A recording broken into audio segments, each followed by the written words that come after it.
Pasamos ahora entonces a la parte de la entrevista en castellano. Al final me quedo casi yo en el papel del entrevistador, pero bueno, esto no es exactamente una entrevista, es una charla, ¿vale? Entre Sí. amigos.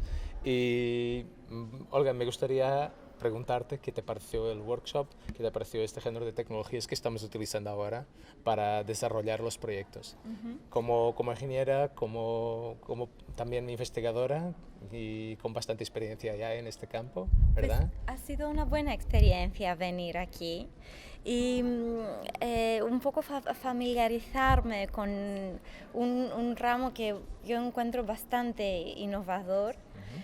Y lo que me gustó de este encuentro ha sido que, por una parte, por mí ha sido una introducción a los conceptos básicos de diseño digital y la introducción de los parámetros y las posibilidades de variar los parámetros de entrada para obtener diseños óptimos.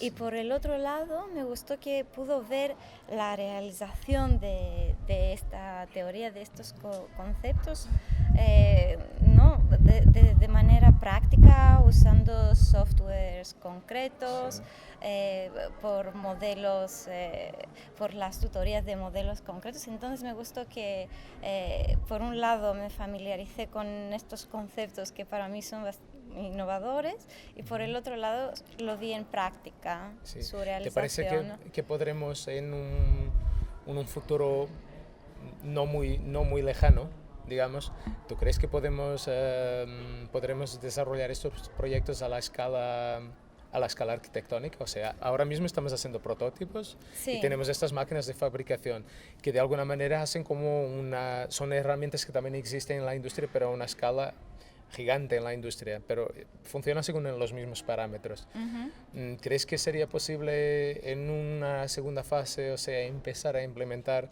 tanto en la conciencia de los alumnos como en la conciencia de la industria este género de tecnologías? O sea, podemos aplicar, por ejemplo, metodologías como esta de bueno, cálculo estructural ya integrada dentro Ujú. del diseño y desarrollar todo un proceso que venga desde el despacho del despacho de ingeniería, de los talleres de arquitectura, de ingeniería, hasta la industria. ¿Cómo ves esto? Sí. ¿Cuánto tiempo piensas que va a tardar hasta que tengamos esta conexión bien hecha? O, Pues el tiempo en, bueno, también tú vives en en Barcelona, o paz. sea que es un poco más industrial y de alguna Sí. manera ya lo han implementado un poco más temprano. Por lo menos yo cuando estuve ahí, o sea, desde el principio, desde hace, no sé, 12 años quizás, probablemente, Ujú. más o menos, que veo entrando a este género de tecnologías y las veo, por ejemplo, aplicadas a la Sagrada Familia, etcétera. O sea, Sí. ¿cuánto tiempo crees que necesitará esta tecnología para ser como la base de la construcción, por así decir? Depende del rango de las aplicaciones. Para aplicaciones más sencillas el tiempo va a ser más corto, pero luego esto también ha sido una buena oportunidad, para definir el rango de aplicaciones actual, ¿no? Ver qué es factible o no, identificar los huecos, ¿no? Y poder extenderlo a aplicaciones a escala real o Sí. con materiales más complicados Okay. o... eh, creo que el tiempo es un poco correlacionado con el rango, el abanico de las aplicaciones. Vale. Sí. Voy a dar un ejemplo que personalmente no es de los que más me motiva, pero puede ser un buen ejemplo. Además que tenemos aquí Brasil y España representadas y Grecia también que ha ganado a Portugal en el europeo. O sea, ¿en cuánto tiempo en cuántos años podremos tener un estadio todo hecho paramétricamente y fabricado también según estas tecnologías? ¿Qué creéis vosotras? A mí me parece que la parte de la fabricación siempre va a estar restringida a algunas partes del estadio. Hay ciertas partes en las que todavía no es económicamente viable. O sea, hacerlo todo, siempre uno necesita las fundaciones, partes en hormigón y eso que no necesariamente van a estar todas hechas con fabricación digital, con geometría Los paramétrica. quizás. Sí, Los propios exactamente. encofrados, Pero vamos, que a mí me parece que esto, y también es siempre una relación de costo y beneficio que se puede tener, y esto también depende mucho, según el país donde se construya, del costo de la mano de obra, porque nunca nadie lo va a querer hacer si cuesta muchísimo más, pero la sociedad va evoluyendo y las cosas van cambiando, los costos de mano de obra y todo eso. Entonces a mí me parece que esto va a ir junto, va a evoluir junto con otras cuestiones sociales. No es simplemente una cuestión de gusto o de arquitectura, sino tiene que ver con toda una situación social. Además, creo que también un poco se va a evolucionar en proporción a los avances también de los materiales, de sus resistencias.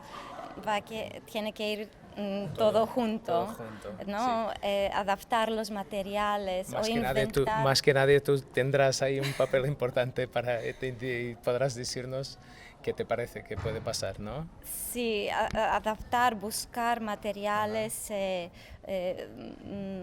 composite materials con resistencias altas y secciones finas Sí. que se pueden aplicar. Una otra pregunta así también especulativa. ¿Cuándo crees que deberemos juntarnos otra vez aquí para hablar de nuevo de esto? ¿Y qué os parece que debemos hacer la próxima vez que estemos aquí en Coimbra, en el Digital Dark, en el próximo Digital Dark? ¿Qué deberemos hacer y cómo deberemos hacerlo? Oh. Bueno, en realidad estoy pidiendo sugerencias, ¿no? Brasil está más lejos, creo que... Sí. No, yo que sé, es que uno no sabe qué es lo que va a pasar de aquí a unos pocos años, porque es que la tecnología cambia tan deprisa que es imposible saber en 2 años qué es lo que va a ser, lo que se ha puesto de moda, lo que hay de novedad en términos... Ahora mismo yo te diría que lo que está surgiendo es la cuestión de los robots. O sea, usar robots, brazos mecánicos para hacer composiciones, para hacer montajes que uno no los podría hacer manualmente. Entonces, quizás es una idea, pero puede que en 2 años mucha cosa haya cambiado. Entonces, es imposible hoy día hacer previsiones. Sí, ok. Sí, de acuerdo. Y si el próximo año estamos aquí para hablar de nuevo. Un placer. ¿Sí? Estaría. Bueno, vamos a intentarlo entonces, ¿vale? A mí me gustaría hacerle una pregunta a Olga. Claro, ¿Puedo claro, hacer? por favor. Mira, por favor. Olga, a mí me gustaría preguntarte, porque como tú eres ingeniera y trabajas con estos softwares muy robustos, muy complejos de estructuras, como por ejemplo SAP o ANSYS, estos que son, vamos, que ya se han utilizado mucho tiempo por los ingenieros, ahora al ver estos que son como simplificaciones de estos softwares para que se puedan incorporar con el desarrollo de la geometría como Caramba, ¿qué te parece? Porque yo ya he oído escuchar a algunos ingenieros que les parece que esto es demasiada simplificación. Pero a ti, ¿qué te parece? Tú que has acompañado este proceso de hacer estos análisis en un software simplificado, ¿qué te parece como el valor que tiene la confiabilidad en estos softwares? ¿Qué te parece? Me parece que estos softwares pueden dar una primera aproximación de los puntos débiles de una estructura, así que alguien luego en un análisis más a profundo puede ir analizando la estructura en más detalle. Lo bueno que tienen estos softwares como una primera análisis es que, exacto, te pueden dar unas zonas, unas zonas, ¿no? más calientes, hotspots, y luego, como son muy flexibles con los datos de entrada, pueden permitir muchas pruebas. Entonces, puedes optimizar por indicaciones más bien cualitativas que cuantitativas, puedes optimizar la forma, pero luego para unos resultados de mayor precisión, está mejor que pases a un segundo nivel de análisis. Sí, claro. Pero como un análisis primero cualitativo, más bien, aunque los resultados son cuantitativos, es una buena herramienta flexible. Sí. O sea, que creo que no es ahora todavía que nos vemos libres de los ingenieros, ¿no? Sí, y esto me parece que es muy importante aclararlo, sobre todo a los estudiantes que están empezando, para decirles que esto no sustituye el trabajo del ingeniero, sino que incorpora estos conocimientos al principio del proceso de diseño, Claro. pero no es una sustitución. Pero me ha gustado oír de una ingeniera como tú, que tienes mucha experiencia con estos softwares más avanzados, que esto tampoco es demasiada simplificación, tiene su valor y está muy bien que se incorpore en el proceso de diseño. Además, lo que un poco se puede ver es que los elementos finitos, los elementos discretos, el tipo de análisis permite ser aplicado a este tipo de shell, de estructuras shell que tienen mucha libertad de formas. Sí. Entonces, parece que las dos filosofías de diseño por un lado, de arquitectura, y por el otro lado de análisis estructural, van convergiendo. Sí. Esto es positivo. Sí, y esto es lo que Rivka Oxman ha llamado del nuevo estructuralismo. Tiene un texto publicado muy interesante en el que habla precisamente de esto, de la incorporación del conocimiento del ingeniero cada vez más temprano en el trabajo del arquitecto, que es lo que caracteriza esta nueva era en la que estamos, en la arquitectura. La interpretación allá es la complicación. Sí. Vamos, no te da Pero- números finales, Sí. sino te orienta. Te orienta, Sí. sí.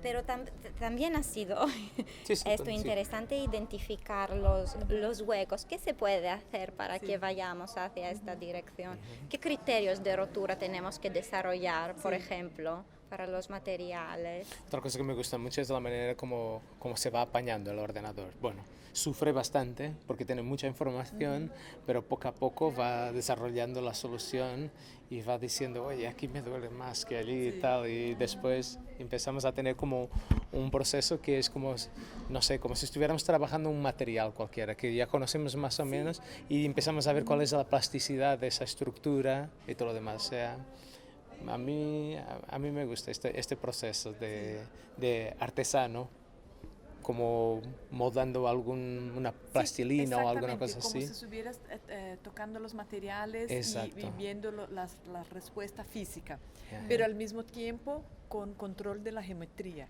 que uno no la tendría si estuviera trabajando con plastilina, por ejemplo. Claro, ¿Verdad? claro, es Y eso. por otro lado, si estuviera trabajando simplemente con el dibujo en papel, Sí. entonces no tendría los fenómenos físicos y entonces utilizaría lo que ya se sabe que funciona, no Y tentaría nun- cosas sí, nuevas. claro. Y nunca podría probar con tantos elementos a la vez transformaciones tan radicales Sí. como las que tenemos ahí, adaptabilidad de un proceso, de una idea a varios contextos en este caso. Sí. Yeah. Y además que ahora que todo tiende también a ser análisis probabilístico y no determinístico, Sí. que ahora la pregunta no es falla o no falla, la pregunta es qué probabilidad Sí, es mejor Sí. o tiene peor. de que falla. Sí. Pues está bien poder realizar análisis paramétricos. ¿Qué te parece la probabilidad de mantener este género de enseñanza en las escuelas? Hablando de probabilidad. Este género De implementar este género de educación, una educación digital donde se profundizan varios valores y no solamente una línea. O sea, normalmente hay una línea que es estética o una línea que es simplemente constructiva, y de repente haber esta fusión y esta fusión que esté adentro del propio ordenador y que el proceso sea cada vez más una idea, un concepto que después se puede plasmar aquí y allí y en el cual el ordenador te puede ayudar. tiene un valor educativo interesante, ¿no? Lo sientes como ¿Has sentido el ordenador como una extensión del proceso creativo, en este caso? Además de un sistema de análisis, por ejemplo, ¿no? Porque mecanicista, digamos. ¿No? Primero hay el concepto, luego hay las herramientas para la simulación. Sí. Sí, pero en este caso había como una fusión, ¿sabes? O sea, si cambiamos alguna cosa, podemos cambiar también el proyecto y todo va detrás. Sí, sí. Por ejemplo, había alturas en que yo tenía un algoritmo y de repente alguien perdió su algoritmo. Entonces yo le he pasado mi algoritmo, pero hacía la respuesta al proyecto del otro. Porque nosotros tenemos todos proyectos distintos allí. Sí. Y entonces se comportaba de una manera completamente distinta cuando lo pasaba para la otra persona. Bueno, no sé. Deja una aleatoriedad interesante, ¿no? Sí. O sea, es un poco impredecible a la vez. O sea, es como que, bueno, creo que hay que haber una cierta descontracción de nuestra parte relativamente al resultado, porque realmente siempre puede ser distinto. Es como intentar multiplicar números infinitos. Y eso es una cosa que para nosotros es imposible, pero para que una máquina es posible. O sea, nosotros podemos orientar el proceso y decir cuáles son los números, pero no dar el resultado en tiempo real, ¿no? En tiempo útil. Y bueno, esta es la sensación que tengo, que quizás esto va a ser posible, y cada vez más posible como proceso educativo, ¿no? Sí, a mí me parece que es un camino que no tiene vuelta. Ahora ya vamos a empezar por ahí y no hay más como volver atrás. There's no way back. Sí. Ok. Bueno, Gabriela Celani, muchas gracias. Gracias a ti, Mauro. Olga Mavruli, muchas gracias también. Gracias. Espero que realmente, bueno, en un año o cuando sea, nos podamos ver aquí o en otro lugar para seguir discutiendo estos Estupendo. asuntos. ¿Vale? Ok. Gracias. Gracias.